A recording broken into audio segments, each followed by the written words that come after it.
Hi, may I please have the steak and eggs? Absolutely. How would you like your steak cooked?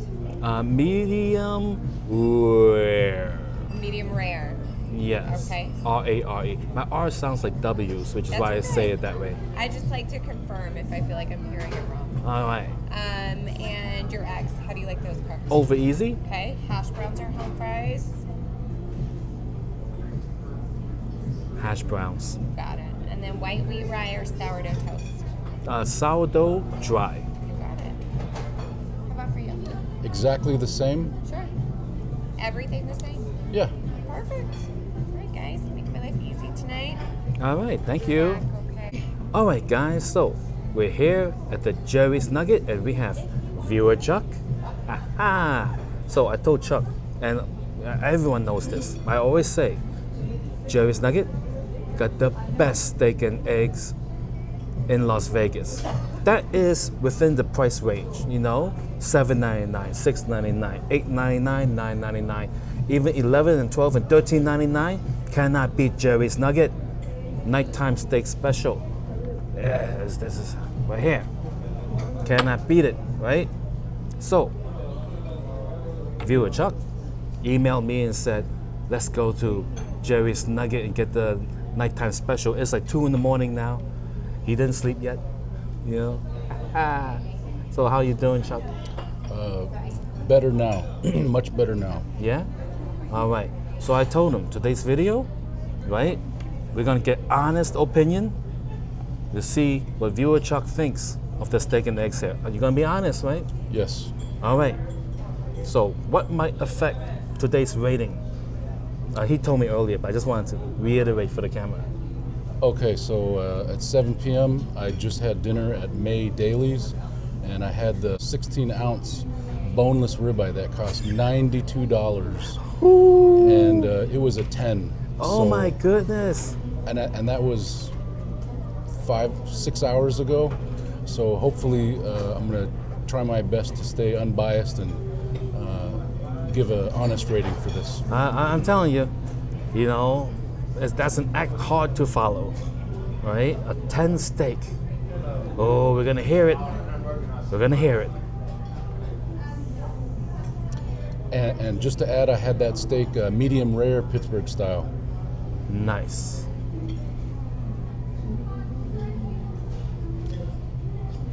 That's great. You pass me a straw? Yes, sir. There you go. Would you like a lemon as well? Yeah, sure. There you go. All right, we both got some tap waters.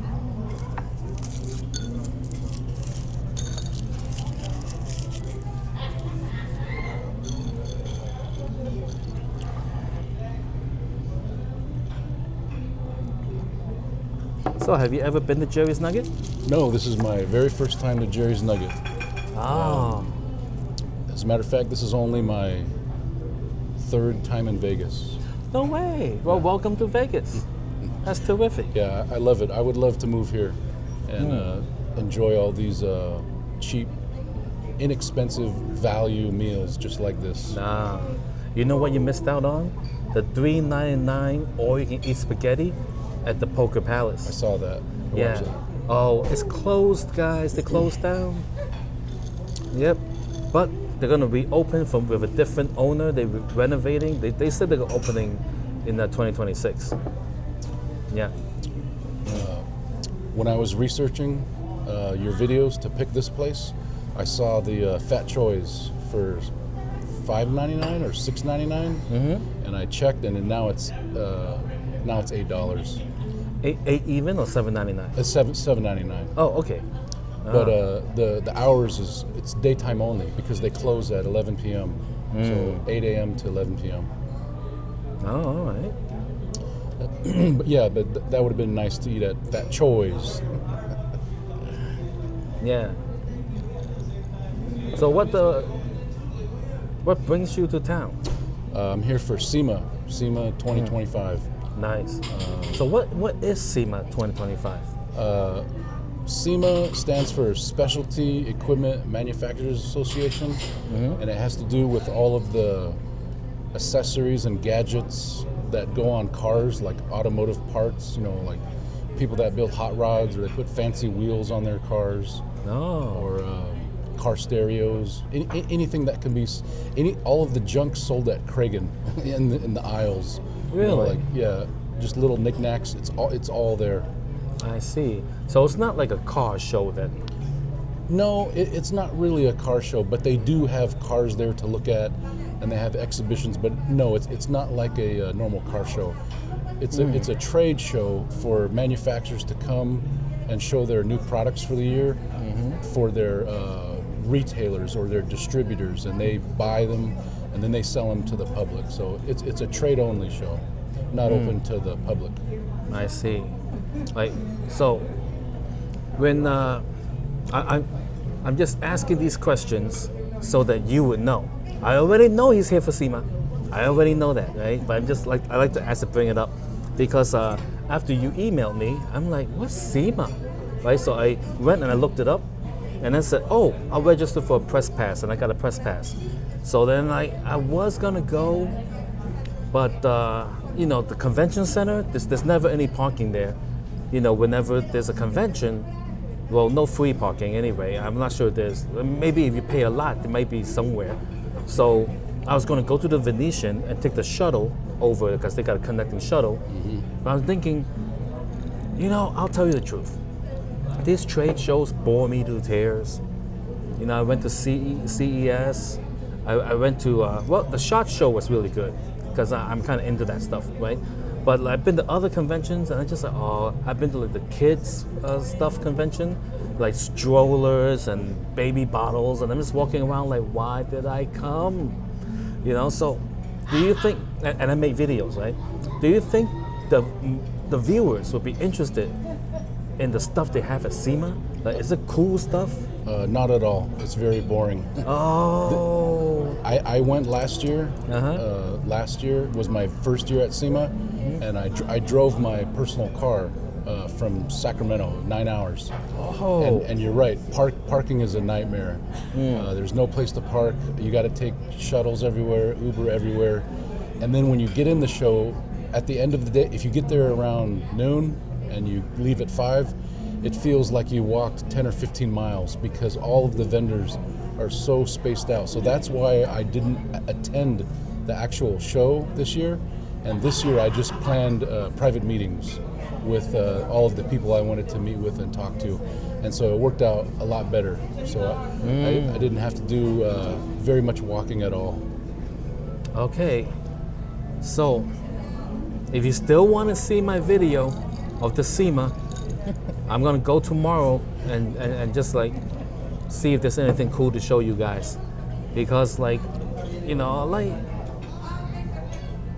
I'm gonna tell you the truth, right? A part of me wanting to go is because I have a press pass, makes me feel like I actually have some kind of job. I go there to the media room, all the reporters are there working on the journalism. The free I'm food. sitting, Free food, free There's donuts. free food? Yeah, free donuts, free coffee, free continental breakfast, but you got to get there early when you pick up your press pass. Oh, okay. Well, I was looking up then. Like I would go and I would just make a video inside the media room and say, I'm in the media room. Oh, I'm important now. Yeah, that's why I would go. That's everything you said is exactly why I went last year, because it's an honor to go because you've got to meet those stringent requirements as press. Yes, they wanted to see 2 videos or 2 something within the year, or 2 pieces of your work that has to do with the automotive industry. And thank goodness I bought a car and I made a video about repairing the Kia. So I'm like, actually, dealership repair, something like that. Buying a car, a Costco auto program. And so I had a couple of videos. I said, oh, thank goodness. So I linked them, and then they approved them. I'm like, oh, thank goodness. Yeah. Well, they probably approved you because you have so many viewers. Because when I applied last year, you had to have minimum 5,000 subscribers and minimum 50,000 views per month. And I looked you up on Social Blade, and you're doing a lot better than that. Oh, Social Blade is never accurate. It's never accurate for anything, but there's one or two things that I do think they are accurate, and that's the views per month and how many subscribers you get per month. Oh, well, yeah, that you can actually see on the channel itself. Yeah. But then, like other metrics, I'm looking at it, it doesn't match up. The monetary or the money is all wrong. Yeah, it's wrong. They're so wrong. Yeah, it's wrong, guys. Wrong. I don't know why that. I don't know who will even believe in that stuff. Because they sell memberships. They actually sell they sell a service to help you with your analytics and to improve your channel.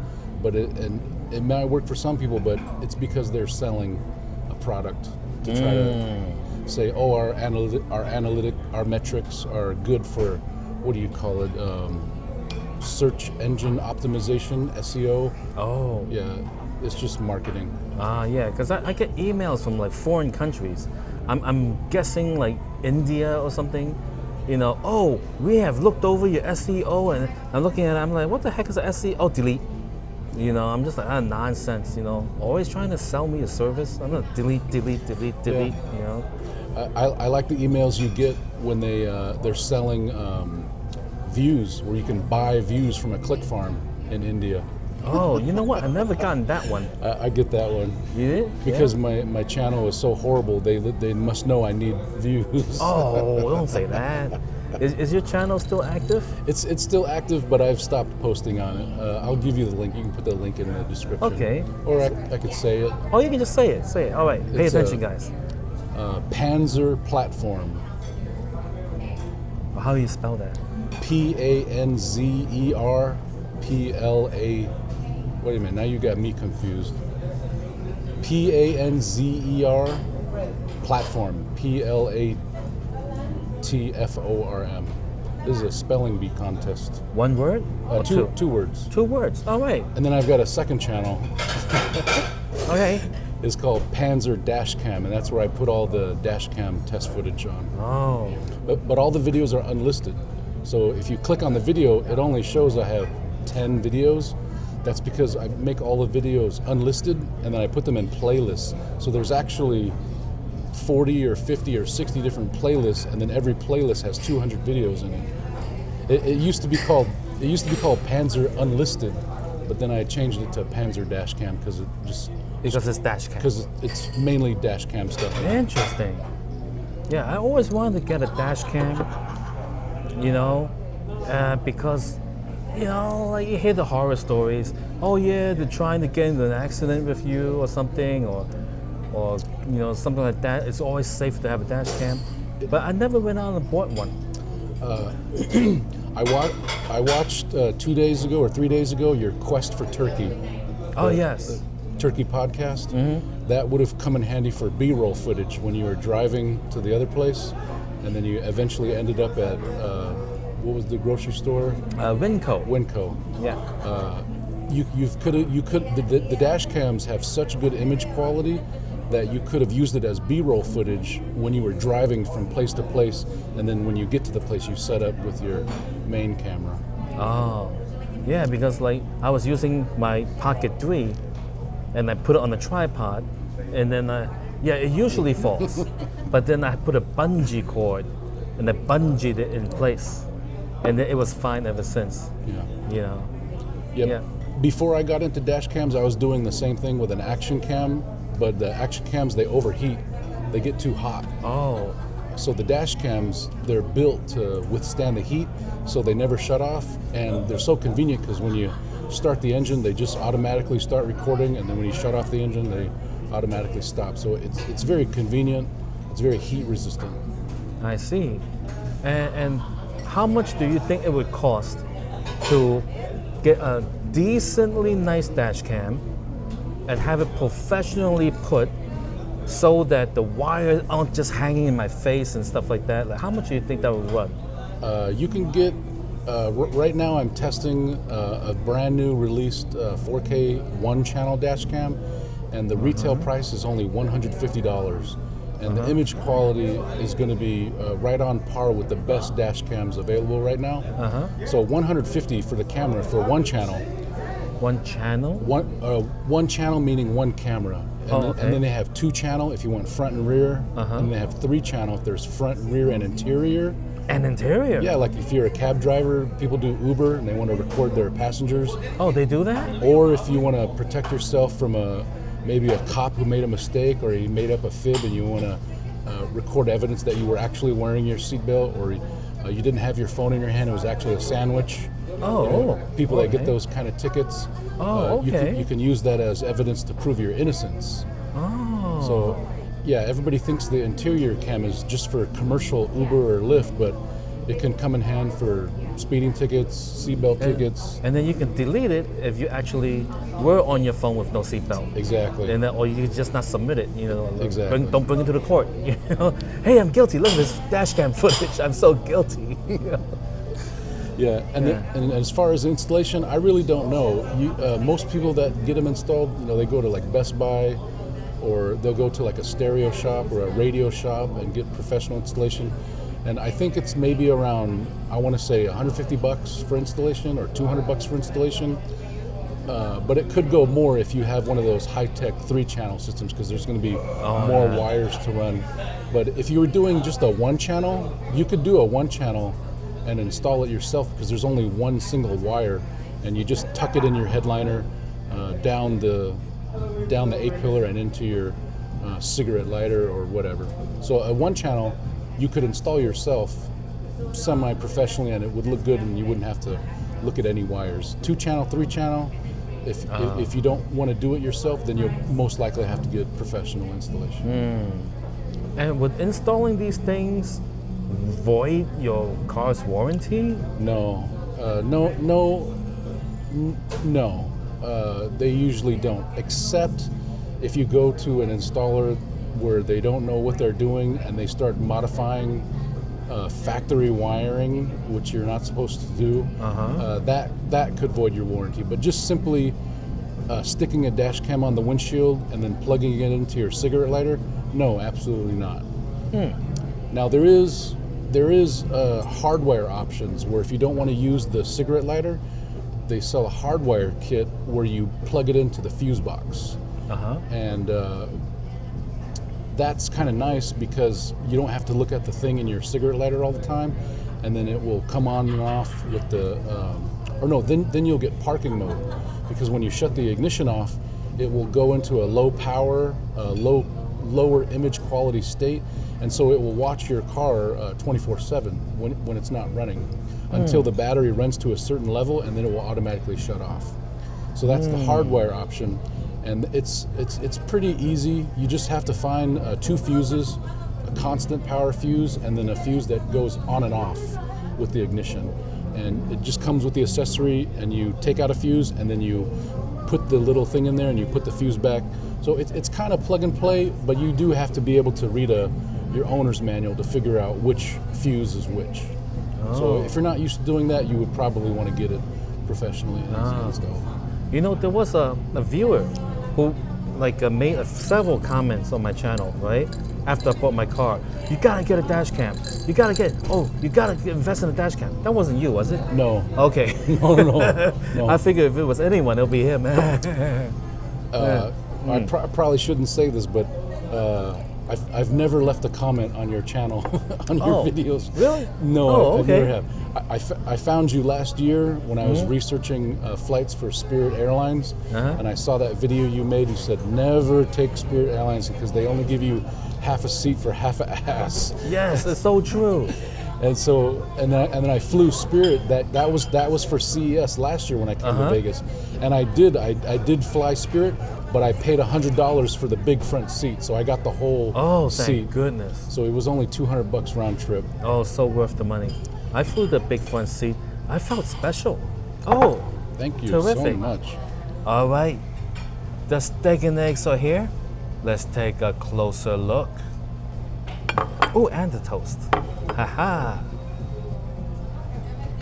All right, almost. Yeah, terrific.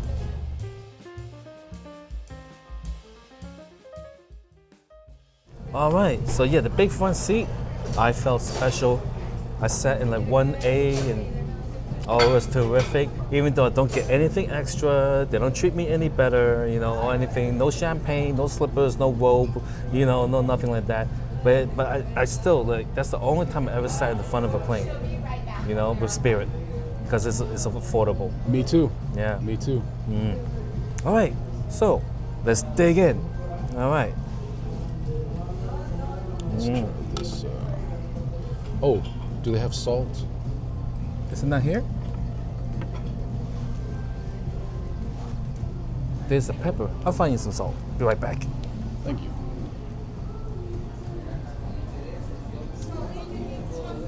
Yeah, I just got salt. Oh, thank you. Oh, wow, it's like 4 tables, no salt. So you edit out all these boring parts, right? Oh, it depends. Okay, just salt. Thank you. Unless you want pepper. Only salt? Yeah, yeah. That's good. Yeah. Okay, here's your salt. Thank you. There you go. Gotta have it for the I can just move potatoes. these over to the side. Let me know if you need the ketchup, A1, and Tabasco. Just the ketchup. Ketchup? There you go, ketchup. There you go. All right. Now let's give this a try, guys. The best steak and eggs in Las Vegas for this price range. I think I had better for like the $40 level, but then that's $40, you know? Yeah. Technically better, but oh. Ooh, look at this. It's a perfect like medium rare-ish. More towards medium, I believe. Oh, take a look, guys. Oh my goodness.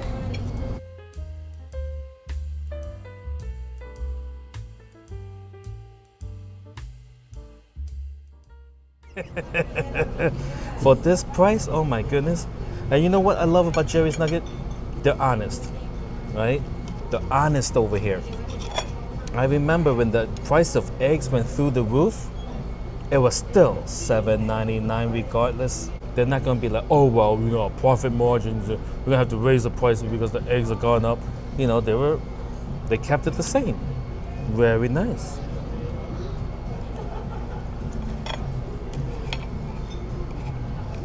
Uh-oh, hope he doesn't just spit it out and say, that's terrible. I'll be like, no, it's the best.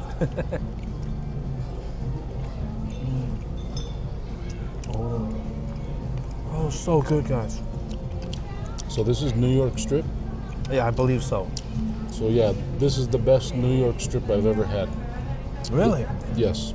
Oh my God. Normally I've had a New York strip and it's very tough and this is very, very tender. This is so tender, and so it nice. And it tastes like meat.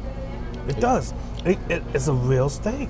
Yeah. Other places they give you something like half-inch thin for like, you know, like $8.99 or whatever. Half-inch thin. I'm just what? This is like This like is almost an inch or and a quarter. yeah. Yeah, I saw what they did to you at the that last restaurant with Cindy and Toby. You ordered the petite ribeye. Oh, that was a circus. Was that recently or was that a long time ago? Oh, maybe several months. Oh yeah. Yeah. So you were asking questions about what's the difference between the petite and then the bone-in one, and he tried explaining it to you, and it was a bunch of gobbledygook, and I didn't understand it either. And then when you got it, it was half the thickness. It was paper thin. It was. And it was cooked well. It was well overcooked. It was overcooked. Yeah. It was so thin that they couldn't help it. It Yeah. just gets overcooked. Oh my goodness, this steak is so good, guys. You know what? When I said the $40 steak, right? That video is coming up, right? I'm not gonna say the title of the video, but it's coming up soon, right? Or maybe I don't know whenever I've done with it and have it scheduled, right? That was really good, steak and eggs, right? So good. But now that I'm having this and I'm tasting it, it rivals that $40 one. It's like wow. You know, it's kind of hard. It's kind of hard to call this a $8 steak because during the daytime it's $18, right? Yeah. So really, it is a $18 steak, but they just sell it for $8 at nighttime. Yeah, so really it is an $18 steak. So I think that's why it's so good. Huh. Because it really is. It really, if we had this for lunch, it would be 18, not 8. Yes. Yeah. You know who did that? Steve. Oh yes, I saw that. You saw that one too? Yeah, I saw that one. Yeah, too. when he ordered it, I said, Steve, what are you doing now? Yeah, you can't order. It's not on sale. No. You know, he says, I don't care. I want to try it. Because I think it was like he doesn't come in this neighborhood often, right? So then he finally came, and it was during the day, but he says, I got to have the steak and eggs regardless. He paid extra. I'm like, extra? No. Did you like it? Oh, yeah, he loved it. Oh, well, that's good. Like, everybody loves the steak and eggs here. This is like, it cannot be beat. My goodness. Just look. Oh my God, look at this, guys.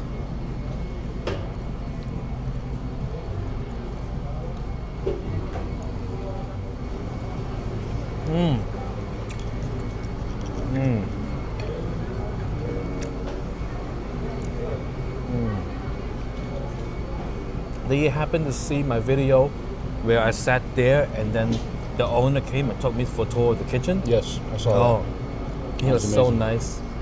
Yeah, super cool guy. You know, I thought he was gonna push me into one of those like things. It's Oven? Like, yeah, he's like, oh, and this is where we bake the bread. Ugh! You know, it was such a fun video. Yeah. Yeah, and it was all off the fly. It was all spur of the moment. Like, yeah. So he saw that you were filming. He said, "Hey, come with me." Yeah, because previously I came to make a video, right? And then I think I was sitting over there. Security guard came and said, "Sorry, no video allowed. You gotta get permission from the management or something like that, right?" I'm like, "Oh, okay." So then I don't know what I did with that video. I think I turned it into still photography. Right? You go, oh, okay, no video, but I can take pictures, right? And the guy said, yeah, take pictures of your food, go ahead, right? So I took a whole bunch of pictures of the food, and pictures of me eating it, something. Then subsequently I asked the manager, and I was like, hey, listen, you know, I'm a YouTuber, is it okay if I made a video of myself eating? And then she gave permission after checking with somebody or something. And evidently the owner got wind of it, and he came down to see, and it showed me the entire kitchen. I was so impressed. That kitchen, if you haven't seen that video, it's like, in the thumbnail, got a sign from outside, world's best prime rib. Oh, at Jerry's Nugget. No, yeah. I was impressed with the kitchen. And the owner knew all the workers by name. How's it going, guys? Excellent. Oh, going real good. Oh, thank you. Okay. Stop by and check on you. Okay, yeah. So cheap. Yeah, I know. And it's so good for so little.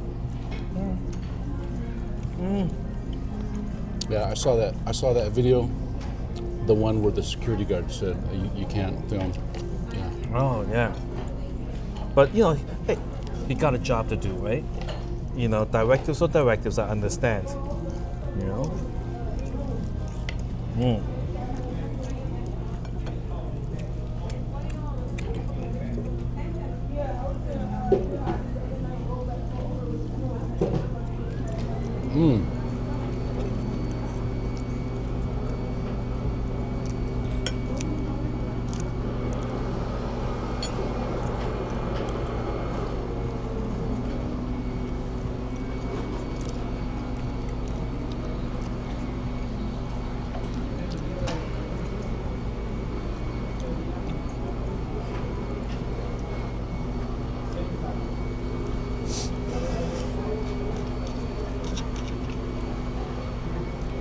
And the eggs are very nice.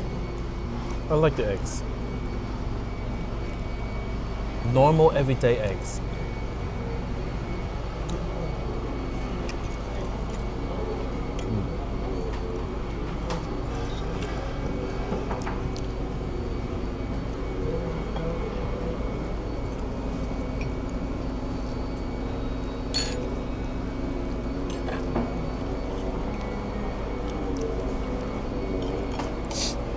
You know, believe it or not, the video with the owner that takes me around, right? That video is like within my top 10 of all like more than 1,200 or 1,500 videos on YouTube. It's within the top 10. Really? That's nuts. That's nuts, guys. I don't know how many views it got now.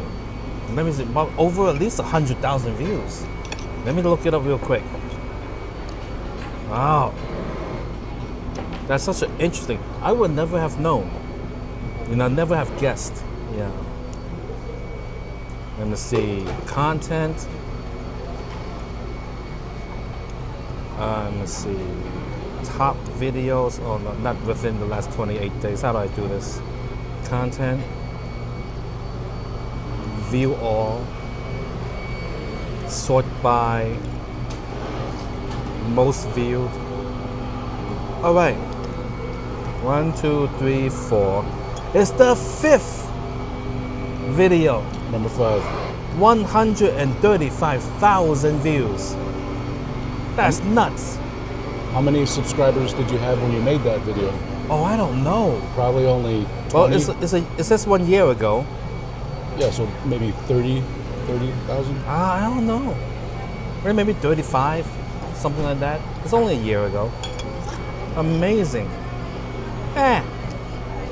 The title is the world famous prime rib at Jerry's famous coffee shop or something like that. Yeah, Oh, so it was check it out, guys. Yeah. So it was the prime rib video. Here's the prime rib video. Okay. Yes. Published on October 28th, 2024. Amazing. And I think the only reason it did so well is because the owner guy was like so super cool.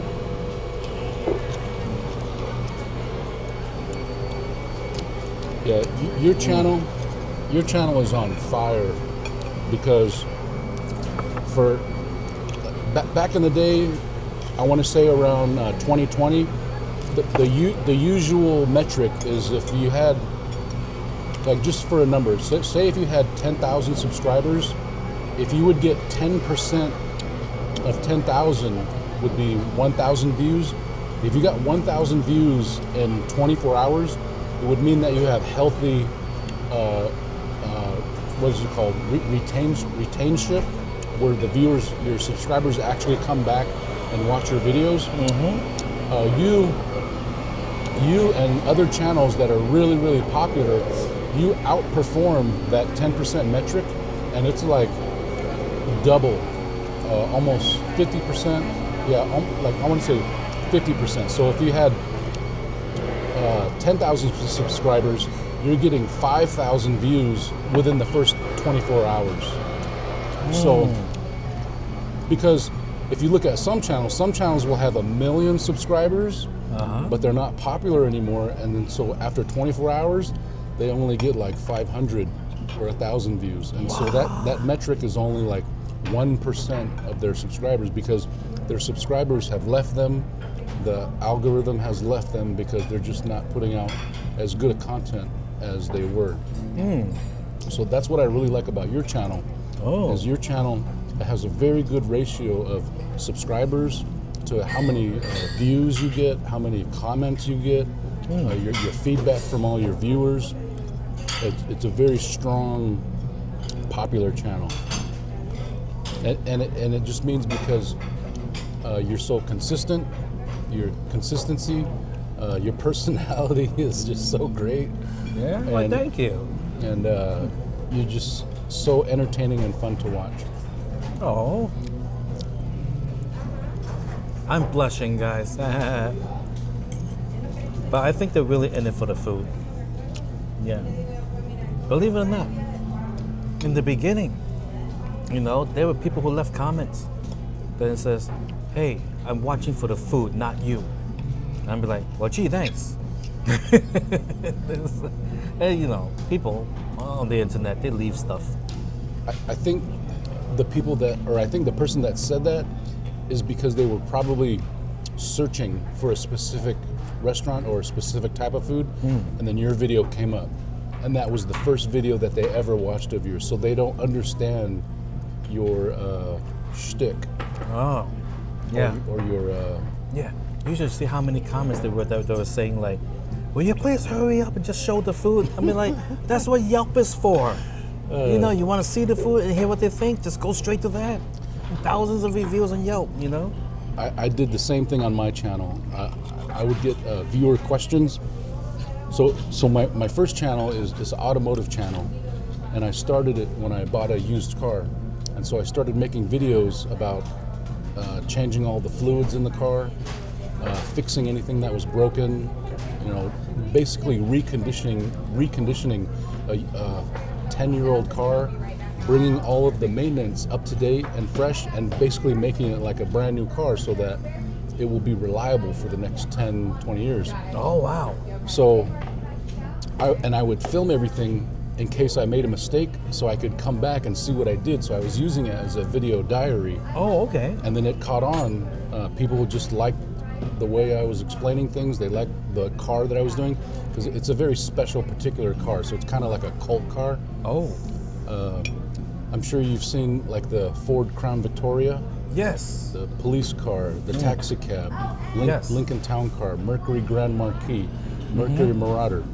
It's a model that Ford made that they get like 5 or 6 different cars out of the same chassis. Really? Yeah. Okay. It has the same engine, Uh-huh. has the same transmission, it has the same rear end, it has the same frame, it has the same body, but then they just change things. Like the Lincoln is like got nice leather.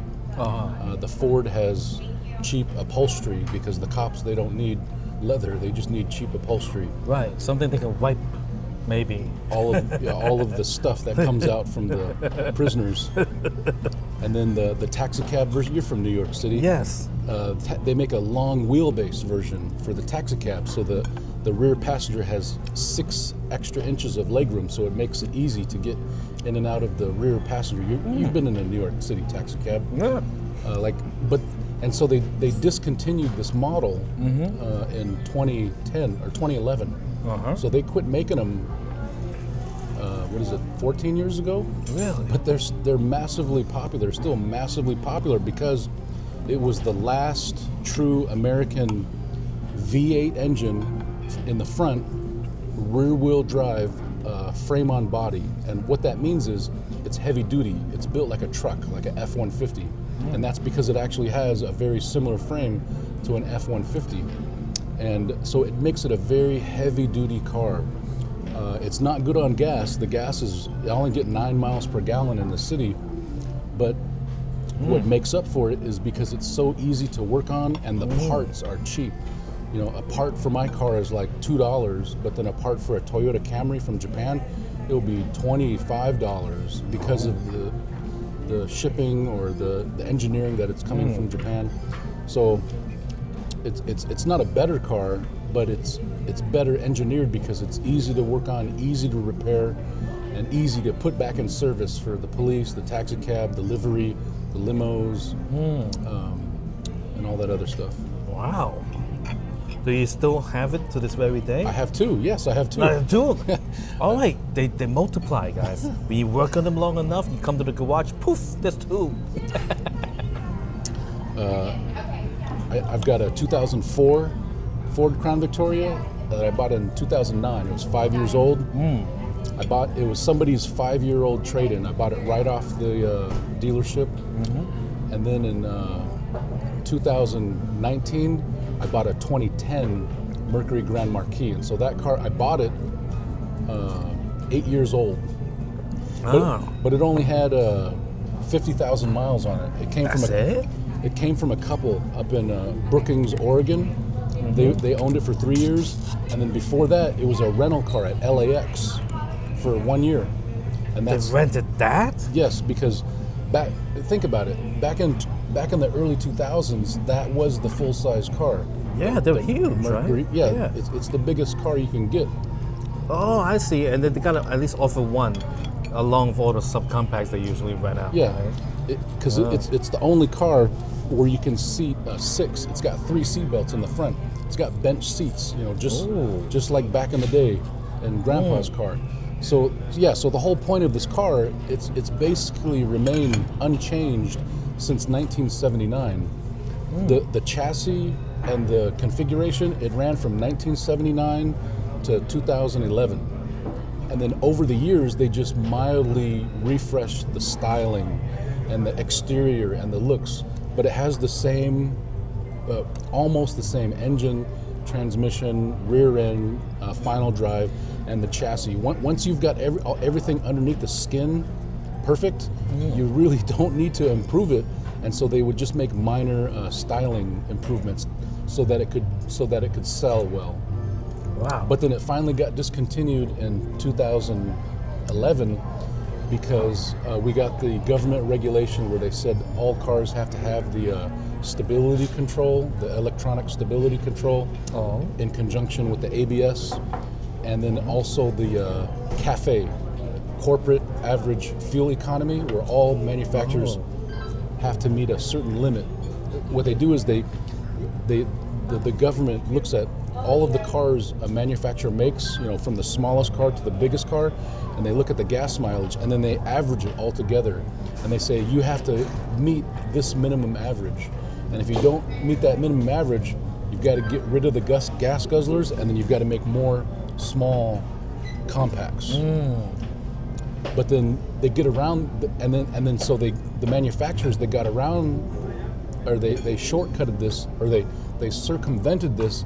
And right in 2010, that's when everybody started driving SUVs. That's when they stopped making cars, and everybody started driving SUVs and tall cars and crossovers because it's a different category.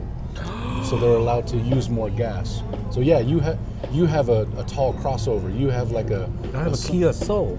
Yeah, but if you think about it, that's not really a compact car. No, it's not like a Corolla. No. Exactly, because it's got a high roof line. You sit kind of high. Yes, I love that. That's why I like It's got it. good visibility. Yes. People love especially short women. They love the good visibility so they can sit high.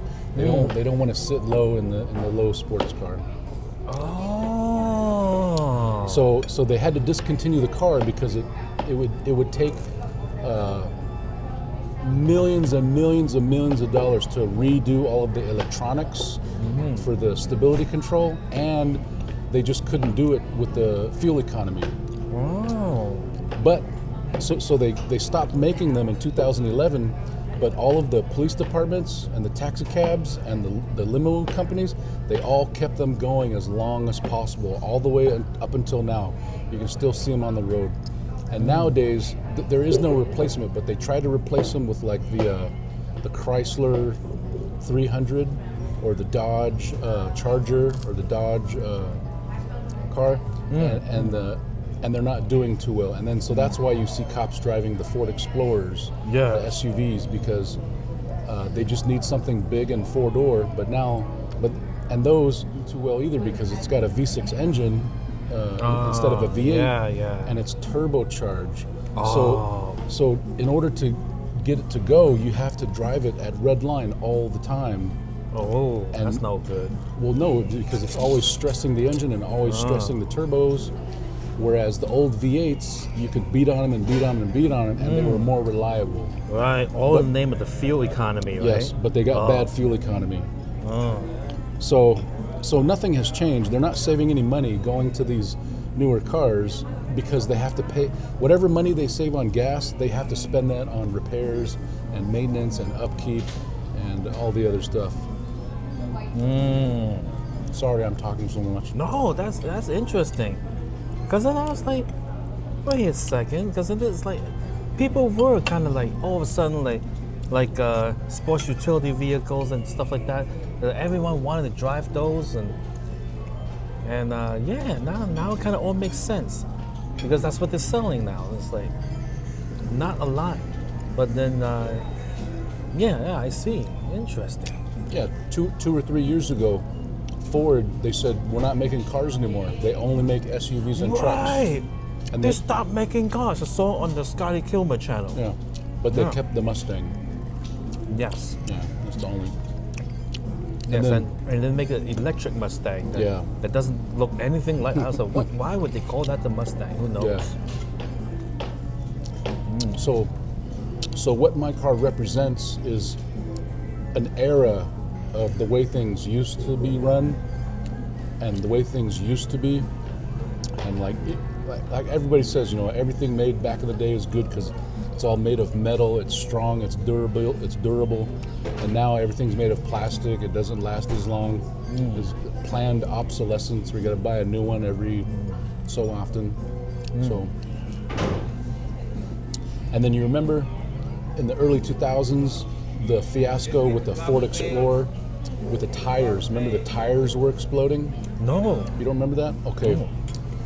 Around the mid 2000s, there was a bunch of rollover accidents in Ford Explorers because the tires were exploding because they were underinflated and Underinflated, okay. people weren't putting enough air in their tires. Oh. And when you don't run enough air in the tires, it makes the tire spread out. And it has more contact with the ground.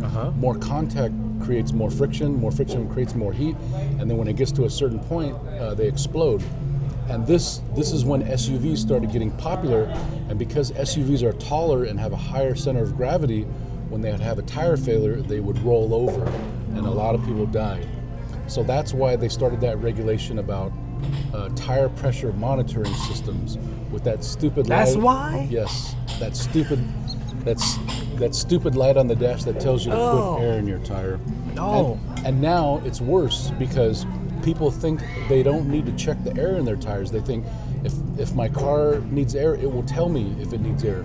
No, you still have to check the air in your tire once a month, and you have to put it up to the manufacturer recommendation because But if I, like on my Kia, right, there is the tire pressure page that I select in the front, and I usually have it on all four. You know, I just filled up the air at Costco. It's free at Costco. I filled it up to the recommended range. Then I do it once every 5 months or something, and I see it there, right?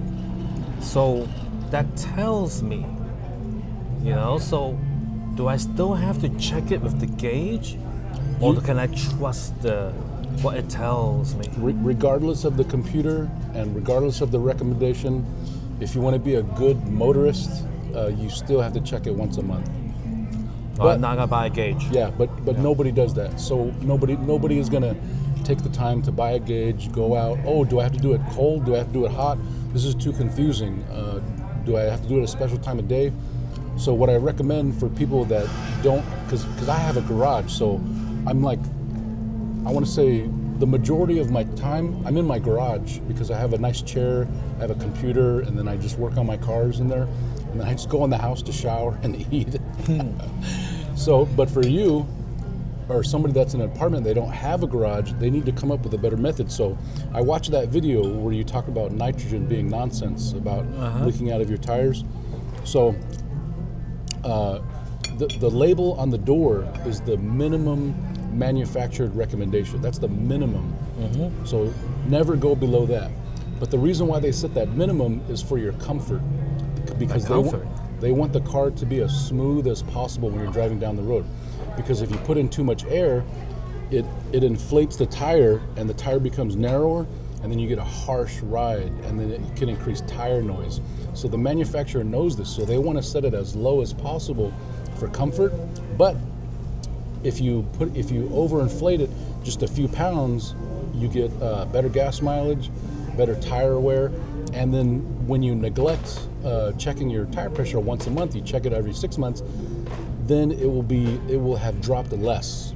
So there's two recommendations. There's the manufacturer recommendation on the door jamb, and then if you look on the tire, that's the maximum recommendation of the tire manufacturer. And so on your Kia, it's 32 on the door, but if you go out and look at your car, it's either going to be 44 or 51. And when you remember back in the day when we had station wagons and we would load up the family and go for a road trip, and then you'd stop by U-Haul and you'd pick up the U-Haul trailer and you put in Rex. Okay, you're carrying the wife, 2 kids, the dog, the trailer. When you're carrying all that weight, if you read your owner's manual, you need to increase the inflation in your tires to carry all that extra weight. So that's why the tires has that 44 and 51 limit, because under certain conditions, when you're hauling people or you're towing, you need to up the pressure, because if you don't, the tires are going to be under a lot of stress. They're going to get really hot, and it's going to give you irregular wear patterns. So, but nobody knows this. Nobody knows this because all of this involves reading your owner's manual, and nobody reads the owner's manual. So, what I recommend for you, or what I recommend for people that don't have a garage, when you go to Costco and you put in the airs, look at your minimum on the door, and then look at your maximum on the tire. Sure. Thank you. More water, guys. Thank you. Thank you. Thank you. Thank you. That's all right. All right. So look at your minimum is going to be 32, and then you go look at your tire, it's either going to be 44 or 45, and it's okay to overinflate a little bit, but if you overinflate too much, it's going to pinch the tire. Okay, so normally the tire is like a square, like this. So if you underinflate it, it goes concave and only the outsides touch the road. So when it wears, the outsides will be worn, but you'll have plenty of tread in the middle. So that means you underinflated it. If you overinflate it, the center touches the road and the outsides don't touch the road. So the center of the tire will wear out, and that's your irregular wear. So the name of the game is to inflate it so that the tire is flat, so it wears all the way across, so you don't get irregular tire wear, so you don't have to buy 2 tires at a time, because if you're doing your tire rotations and checking your air pressure, you should always be replacing your tires in sets of 4, not in sets of 2. Sounds pricey. Yes, and that's because nobody does the rotations, nobody does the tire checks. So when they go to buy tires, they say, oh, only 2 are bald, the other 2 are fine. Because the reason why the other 2 are fine is because they were probably on the back, and on the front, it does all the braking and the acceleration on a front wheel drive car. So the fronts wear out faster. But if you rotate like you're supposed to in the owner's manual, all tires will get equal wear. And so when you replace them, you should always be replaced in sets of 4, because if you have 2 brand new tires and then 2 old tires, when it rains and in times of limited traction or emergency maneuvers, you're not going to have the same stability as if all 4 tires were had equal traction. Because I mean, think about when you're skating on ice, you want both of your feet on the ground to be equal so you have stability. If one foot is off, then you're going to be going to one side. So in a high braking maneuver, or you have to swerve, you're disrupting the weight, and it's going to increase your chances of losing control and not being able to maintain control. So I'm sorry I'm talking so much. No, it's interesting. That brings me back, because my friend Steve, right? He bought his tires at Costco. Me too. Right? And he mentioned that Costco will rotate them for free. Yeah. Whenever you want, or something like that, right? You just drive in and say, hey, rotate them, thank you. You know, and they'll do it for you or something. You know, interesting. It's very important. And if you look in your owner's manual, sometimes it will recommend front to back or back to front, and then sometimes it will go cross, where the rears will cross to the front, and then the fronts go to the back. And the reason why they do that is because here in the United States, we drive on the right side of the road. So the road is crowned. So that means the car is like this. And then if you drive on the freeway a lot, when you exit the freeway, it's always a right turn. So we're always driving on the right, and then we're always making these constant right turns to exit the freeway. So that's why you want to do a crisscross pattern to make sure all of the tires are equally worn. Because if you keep going front to back, back to front, it means the left and right are going to be not equal. But if you do a cross rotation to the front, on the 4th rotation, each tire will be on a different corner. So that will further increase equal wear. And it will increase your chances of replacing 4 tires in a set, rather than buying 2 and then having 2 brand new and then 2 bald in the back, or two nearly bald. Wow, guys. I bet you didn't think we're going to hear all that. Yeah. Who knows these things? I'm sorry. I'm sorry. No, don't be sorry. That's great. Now I got to go and read my owner's manual, because it's been like at least a year and a year and a half, and maybe it's time for me to rotate those suckers. So that's what I was going to say for you. So for the people that don't have a garage and they live in an apartment or they don't have access to a pump, you've got to, when you put the air in there, it's got to be cold so that you can measure it accurately, because once you drive a mile, especially here in Vegas when it's 100 degrees and the road is like 200 degrees, you're not going to be able to get an accurate reading. So when you go to Costco, what I recommend is you set it at the maximum of the tire. If it says 44, put 44. If it says 51, put 51. And then you drive home. Babo! No. No more videos. No. You drive home. Hopefully it's a short drive. You drive home, and then you wait until 6 a.m. or 8 a.m. until the sunrise. And then you go out with your tire checker, and then you let them down to whatever you want. Oh, clever! So that way you have a precise cold measurement that you know is true. Clever!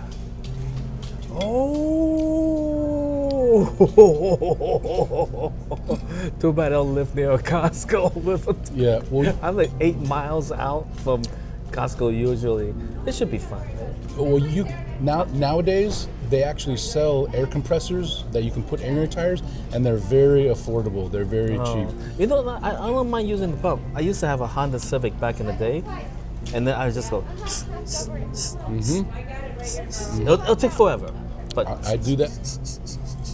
yeah. I do that when I'm too lazy to fire up the air compressor, because my tire will be at 42 and I want 44. So I don't want to go into the closet and pull out the air compressor. So I put in 2 pounds just with my bicycle pump. Oh, the one that got 2 hands? Yes. Like the dynamite thing? Yes. Oh yeah, I used to have that. And that's also not bad, because people who have air compressors, and especially the gas stations, when they have the air compressors at the gas station, the air, okay, they probably don't do this anymore. Back in the day, 10, 20 years ago, they used to have a giant air compressor, and they would pump up the air, and then it would go to a storage tank, maybe 100 gallon, 200 gallon, 300 gallon. And so when the customer comes and they put air in the tires, they will always have good pressure, and there will always be air there. And then when it comes down, then the air compressor will kick on. Now, the problem was that is the oil change boy, or the low man on the totem pole, every day in the morning, he has to go around and he has to pull the petcock on the bottom of the air compressor to drain the condensation, because there's water in there. Okay. And water is the number one enemy to put in tires, because the water will corrode your rim and it wears the inside of the tire, and it will increase the rate of failure. And that's why they started using nitrogen. I wanted to tell you about that. So the whole reason nitrogen started, it came from the aviation industry, from airplane tires, military airplane tires. They have to make sure that the air they put in their tires is 100% dry. It has to have no moisture. So the air we're breathing right now is 78% oxygen, or no, 78% nitrogen, 21% oxygen, and 1% impurities. However, depending on the time of the day or whenever, sometimes we could have high humidity. And so if you're pulling air from high humidity, then that means you're pumping water into the tire, and when the temperature changes and it goes hot and cold, it's going to form that condensation, and the condensation is going to rust and corrode the insides of the wheels, and it's going to wear the tires. And the second reason why is because when those planes fly at 30,000, 40,000, 50,000, when it goes up into the atmosphere, it goes through a pressure change, and the pressure change is less drastic with 100% pure nitrogen. When there's oxygen in there and there's impurities and water, it makes it less stable. So with commercial aviation, and especially military aviation, they want to remove all of the variables and make it as safe and as reliable as possible. So somebody from the automotive industry, they're like, hey, maybe we can do this for cars. So that's why they started pushing it for cars. And okay, I skip back up. Then Formula One and IndyCar, all of the race cars and the NASCAR, they're like, hey, maybe we can use this. And they found that it was more reliable, it was more stable, less problems, and they could shave, thousandths of a second off their lap time. So a thousandth of a second could mean the difference between qualifying and getting to race, or not qualifying and then you don't even get to race. So that's where they started. And then so someone from the automotive repair industry, they're like, hey, let's start selling nitrogen to the public and tell them all these benefits. And in a normal everyday consumer like me and you, just on the car driving to work, the benefits are so small, it's absolutely not worth it. So basically, for passenger cars, just driving around normally, it's a big scam. Because when it started, they would sell these machines to auto repair facilities to suck out the normal air and then pump in the nitrogen. And they said, yeah, you can charge the customer $10 per tire. So $40 a car to swap out the air. So it was a money maker. Because in the mid 2000s, cars, they got so reliable that they stopped breaking down as much, and so the repair industry is like, how are we going to make money? So they start inventing ways to make money, and that's why they have the flush, the wallet flush. Oh, you need a transmission flush, you need a radiator flush, you need a fluid flush. It's all a big scam. I mean, sometimes you need it, and sometimes you're worth it, but basically in the early 2000s, cars became so reliable that the repair industry was hurting for money because the cars are just lasting longer, and the maintenance, it just doesn't need that much maintenance. And now is the opposite. So now, starting in 2012, they start loading up the car with electronics. Electronic this, electronic that. I need a computer to roll down the window. I need a computer to turn on the radio. Well, guess what? These computers are not reliable. They break, and you need dealership warranty service. If it's out of warranty, it can't be fixed because a new computer will be $1,000. And before 2000, there was one computer in the car, one computer to run the engine. Now they have engine computer, transmission computer, body control modules for the window. Mercedes-Benz, it has 96 modules, 96 computers in the car. And so as soon as the car is out of warranty, you kind of want to get rid of that car. You're screwed. Because you will not be able to afford to fix and replace all of those computers. Whoa. Yeah. I'm sorry I'm talking so much. No, not at all. Are you guys enjoying this? Because it's relatable. Like outside of big ass cities, everyone got a car, So this is put it in the comments below. Is this helpful stuff? I'm gonna go look at the tire outside. Well, maybe not here. When I get back home, I'm gonna look for that pressure, whatever it says, and I might just inflate it all the way to the top. Maybe I don't know. So yeah. On that subject, I think in 2007, I bought a brand new set of tires from Costco, brand new, on my Crown Victoria, and I follow the rotation schedule religiously. I do it every 6 months or every 5,000 miles, right around that time. Oh, I've been missing out. I mean, I've been skipping. I always check the tire pressure, so I wanted to know. So the same thing, my car was a 32 front, 35 rear, but if you look on the tire, it says 51 or 44. So I'm like, I wonder how much I could inflate the tire to give me the best gas mileage and the less wear and tear on the car, because when you inflate the tires, it makes the engine work less hard. So you get better gas mileage, and it decreases the wear and tear on your brake pads and all your other components.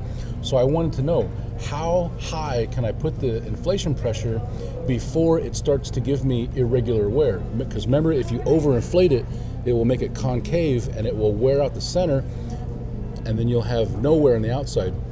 So I bought a tread depth gauge. A tread depth gauge, it's like a toothpick.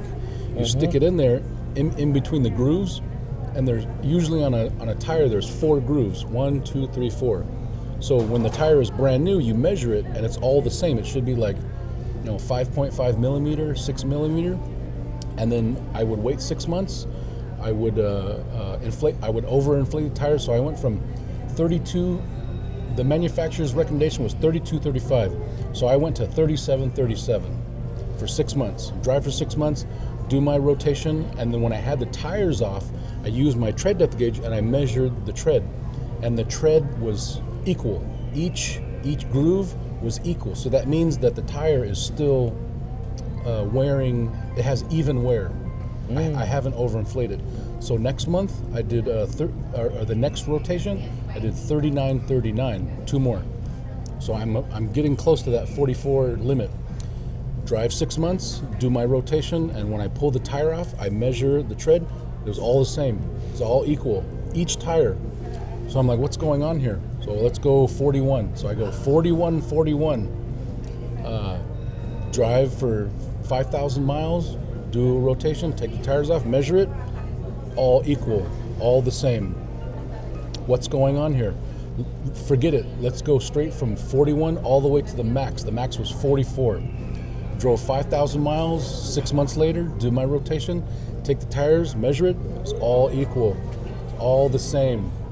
Now, I'm not saying that you're going to have those results on your car or any other car. It's partially that is attributed to what type of car I drive, the tire that I have, and my type of driving style. It's probably not going to be repeatable, but the reason why I'm saying that is because that is the experiment. You want to put the most amount of air in your tires as possible without negatively affecting or making irregular tire wear. So now, on my door jam it says 32.35. Ever since 2006, I've always been running the max, 44, all the way around. And now I'm on my second set of tires, and so yeah, that set of tires that I bought in like 2008, I just recently took them off in 2022.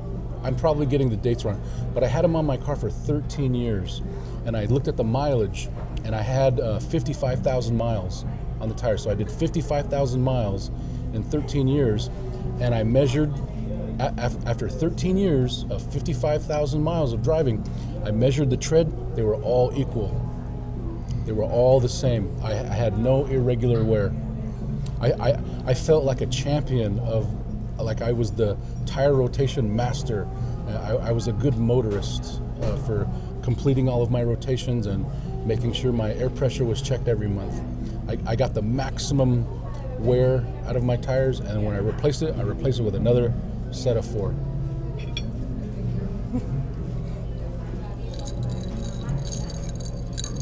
Well, all right, so I believe we have come to the end of the video. So let's have some final thoughts about the meal. So what do you think, Chuck? Compared to the $96 boneless ribeye at May Dailies, I would have liked this if it was just a little bit more saltier and just had a little bit more seasoning. But that's because I'm comparing it with a $96 premium steakhouse. For what this is absolutely unbeatable. I'm going to say 8.5. 8.5. You can't lose with this. This is the best. And this is the best New York strip I've ever had. Usually I only eat boneless ribeyes. Oh. Well, you know what I think of it. The best in Las Vegas, guys. At this price level. And even approaching, like, maybe it's just a hair below the $40 one. All right. So, thank you for watching. And thank you, Chuck, for joining in. Can I say it? Yes. New Vegas video every Friday.